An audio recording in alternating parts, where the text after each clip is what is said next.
So here we are at a uh, backyard, the 80-watt Dokio foldable skinny panel.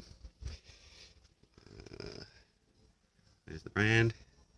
So it's connected, comes into the house, to the garage I should say, to the controller.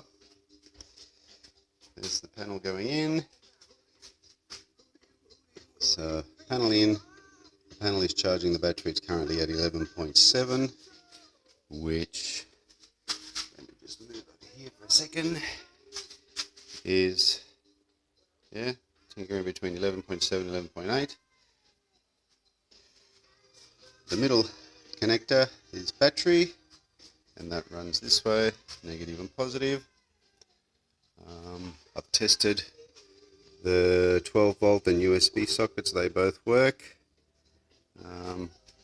As a breaker, has a 2.5mm DC charger connector, so I actually found in my bag of tricks, sorry for the mess, I found a DC charger with a 2.5mm collector, which is the right amount of amps, so I can charge through wall socket as well. And the third option is load, which I have a generic quick disconnect. In this scenario I've got a female 12 volt and it's got my USB adapter in there. It's live, I've just checked it with the phone, and also the controller has two USBs. Now the USBs on the controller I found only work when the battery's connected and the solar panel is connected at the same time. They become active. But here we go.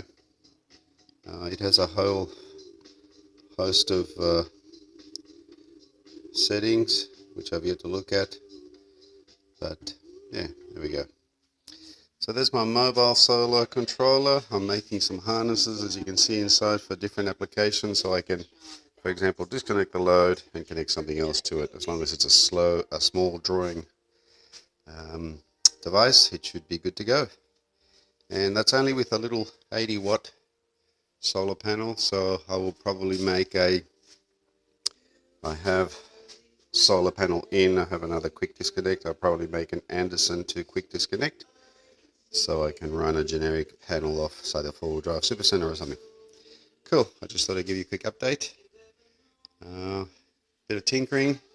I had to buy some crimping tools and cutting tools and whatever, but hey, they pay for themselves once you're able to do this sort of stuff yourself. Cheers.